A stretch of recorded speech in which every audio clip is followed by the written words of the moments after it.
Floods are a dangerous and destructive natural disaster that can't usually be avoided.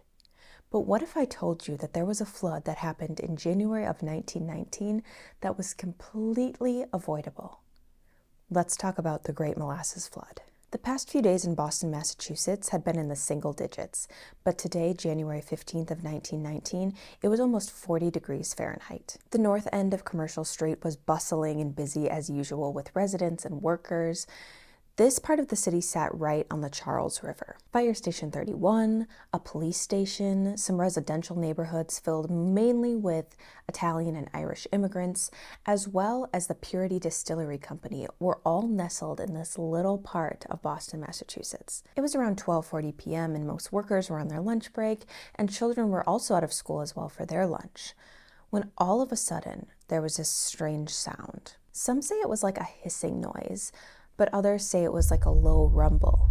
But either way, whatever sound these people heard on this day, it would change Boston forever. The Purity Distillery Company was based in Boston and had been recently bought out by the United States Industrial Alcohol Company. In this area, they had offices, a warehouse, and a 2.3 million gallon tank that housed molasses. The Purity Distillery Company would then use this molasses to either make industrial alcohol or to make rum. So on that fateful day of January 15th, suddenly Commercial Street was flooded with a 15-foot wave of molasses. The sticky syrup was traveling at about 35 miles an hour and was destroying everything in its path. People that were near Purity Distillery Company were basically swept away by this molasses, and some were trapped underneath the surface, basically drowning in the syrup. Others that didn't get trapped under the molasses were swept away and crashed into things like poles and buildings. Fire Station 31 was torn from its foundation.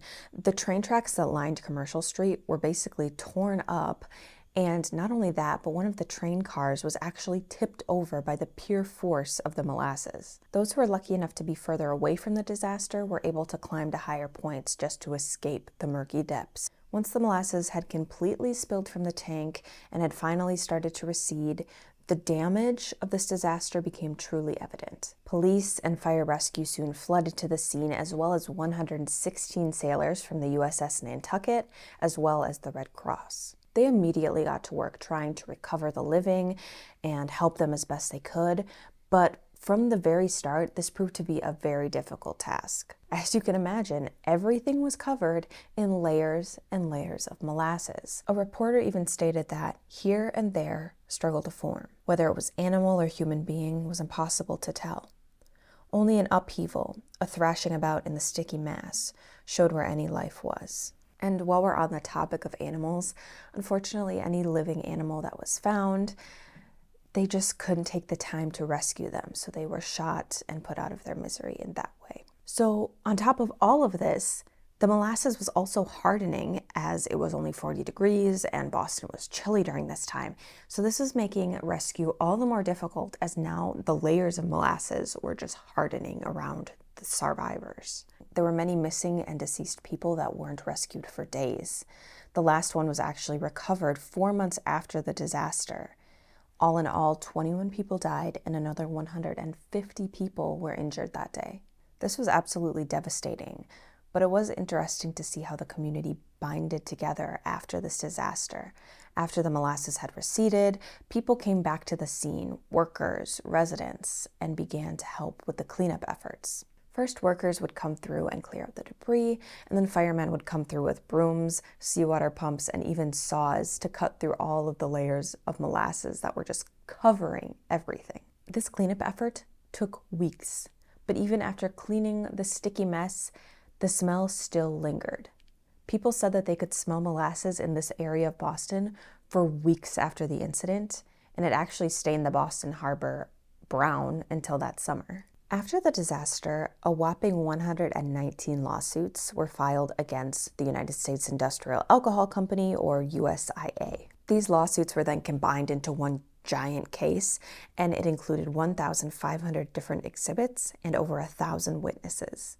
USIA claimed that the tank was broken in some sort of elaborate terrorist attack by an Italian anarchist group. And this wasn't completely far-fetched, as all across the United States at this time, there were reports of terrorist attacks like this taking place. All of that evidence being said, the prosecution, they weren't buying it, and they had evidence to prove otherwise. It was pretty well known since day one that this molasses tank was not really the safest. It was quickly constructed by the distillery as the need for industrial alcohol was quickly rising during World War I. USIA's treasurer Arthur Gell was put in charge of this project, and he was a businessman. He was not an architect. He was not an engineer. So as you can imagine, this project probably wasn't going to go very well. Throughout the entire building process, it was quite evident that Gell decided to prioritize speed over the quality of the project. On top of all of this, it was also discovered that the steel that they decided to use wasn't even made properly itself. It was lacking a very important material. It didn't have the right amount of manganese in it. This made the steel extremely brittle when it was exposed to cold temperatures. And so because of the frigid temps that they were having right before the disaster, it kind of just makes sense that the tank would burst. It was also discovered that there weren't enough rivets holding the entirety of the tank together, and so the rivets that were there had a lot of extra stress and pressure on them, and this caused cracks and leaks within the tank. It was proven that there were no types of testing done before the tank was filled with molasses.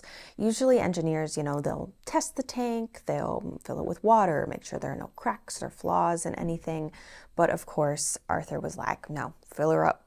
Let's get some molasses in this bitch. Once the tank was put into use, every time it was filled, there were these awful creaks and groans, and they were very obvious cracks that would just continuously leak molasses. So oftentimes the residents that lived in the area around the tank would just come right up to the molasses tank and, fill up their cup.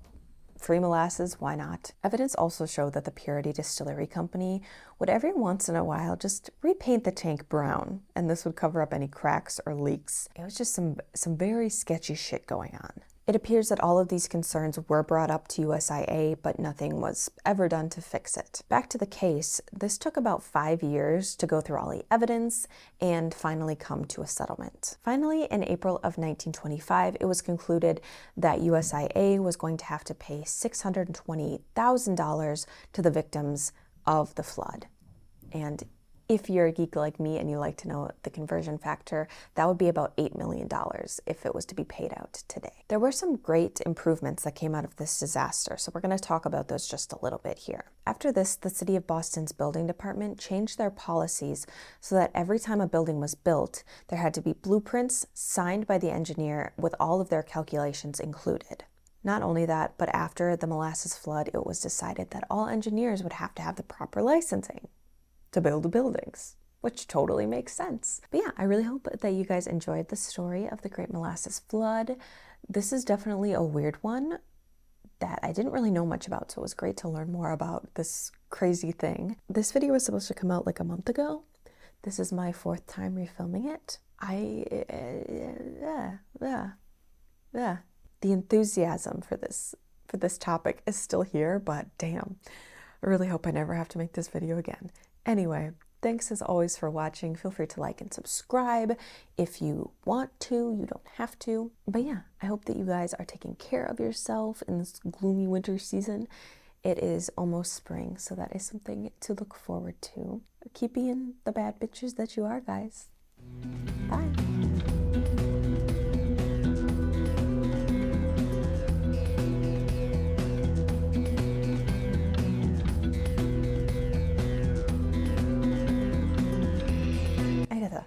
Honey, stop ruining all the furniture, please. Agatha. None of that, sweetie. None of that.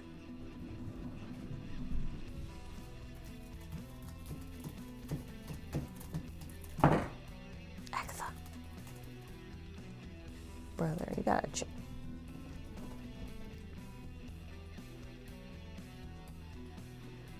Are we good? Are we done chasing each other?